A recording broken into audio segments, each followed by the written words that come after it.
مکه مکرمه کې یو سړی اوسېدو او د هغه نوم مشهور په شیخ دهان باندې او دهن په عربی کې تیل ته وایي. عربه د تیلو کار کوي. دلته چې څوک د تیلو کار کوي هغه ته تیلي وایي. عربه د تیلو کار کوي هغه ته به خلکو شیخ دهان وایي. دومره نیک سړی چې کله به امام په مسجد کې نو دی به هم کله ناکله جبهې ته مخکې کوو. خلکو به ورپسې جمع کوله. داسې نیک سړی چې کله مړ شو یو سل او اتیا کاله مخکینی خبره، تقریبا یو سل او اتیا کاله مخکینی قصه ده. شاه اشرف علي تانوي رحمت الله علیه لیکلې ده وایي چې کله وایي موږ خپل استاد محمد محدث تانوي هغه موږ ته دا واقع بیان کړې وه رحمه الله چې کله دی وفات شو په مکه مکرمه کې ښخ کړو. نو په مکه مکرمه کې د ښخولو نه پس 3 میاشتې پس بل مړی وشو. د شیخ دهان هغه لحد راښکاره کو او د هغې د پاسې دا مړی کېښودو او بیا پې د پاسه دویم چت د قبر جوړو. نو چې کله د هغه لحد راښکاره کو د هغې نه ګټه وغورځېدله چې خلکو وکتل په لحد کې دننه جینۍ پرته ده، پیغله جینۍ او شیخ دهان پکې نشته. د کلي د محلې خلک ورچاته پته وه چې دا د شیخ دهان قبر دی، سپینګیری بابا او موږ دلته ښخ کړی دی. پیغله جینۍ د کوم طرفې راغله، شیخ دهان چېرته لاړلی؟ تماشه جوړه شوله. د بیت الله شریف نه د پاکستان او د هندوستان او د ټولې دنیا میلمانه عمرې له چې راغلي وو هغې کې هم بعضې کسان راغله تماشې لیدله. یو کس راغی د فرانس نه عمرې له راغلی و، د فرانس نه. هغه چې کله ولیدل چغې کړې ویل د الله په ذات مې دې قسم وي ویل دا زما شاګرده وه او دا یو 3 میاشتې مخکې وفات شوې وه او زه ورپسې ډېر زیات خفه وم. نو د هغې د وجې نه د زړه د خوشحالولو دپاره بیت الله شریف ته رالم عمرې له. ویل دا ما د مور او پلار نه پټه مسلمانه کړې وه، مور او پلار یې کافران او ویل د دې د مانځه او د پردې سره ډېره مینه وه او ډېره نیکه جینۍ وه ده. نو ویل ما پټه مسلمانه کړې وه، زما یو قسم له ګټه وه نو ځکه ما مسلمانه کړې وه. نو ویل ځکه ما ته ډېره ګرانه وه نو چې دا مړه شوه زه پسې خفه وم ویل دلته رالم.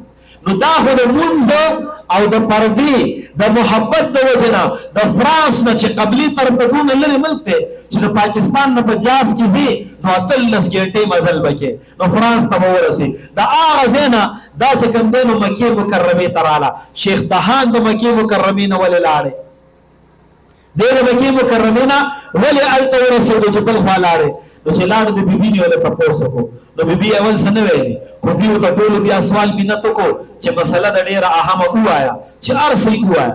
هغې ویل نور نه پوهېږم ډېر ښه سړی د قرآن تلاوت او ډېر هر څه به یې کول، نیک اعمال 5 وخته مونځ، خو یو کار پکې و چې کله به د شپې میلاو شو او بیا به غسل خانې ته تلو نو دا ټکې به وي ویل د عیسایانو څه ښه دین دی په هغې کې لامبل لمامبل پکې نشته. د کافرانو دین یې خوښو ویل هغه ښه دین دی لامبل پکې نشته. د کفر سره مینه نه وه، ښه سړی و، مونځګزار و، 5 وخته مونځګزار، جمعې ته هم کله ناکله مخکې کېدو. د کافرانو یو کار یې خوښ و، الله پاک په دلته په مکه مکرمه کې پرې نه ښودو د کافرانو ځمکې ته یې ولېږو. او د جینۍ د مانځه سره مینه وه او د پردې سره او مسلمانه شوي و د اسلام سره مینه وه.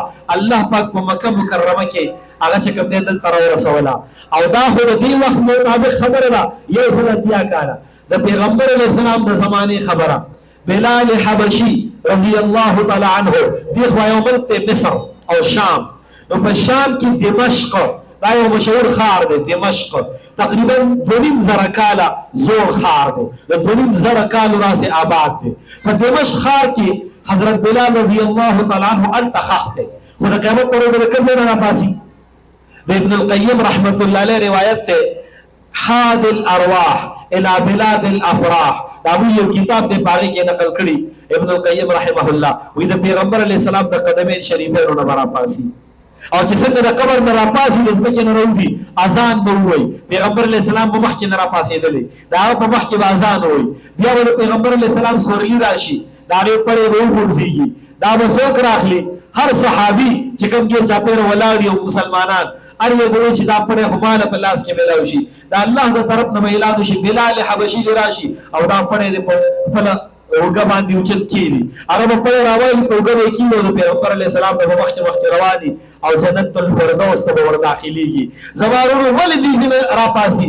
مینې ورسره ده. نو د محبت معامله عجیبه ده. د علماو سره مینه وکړو زما وروڼو.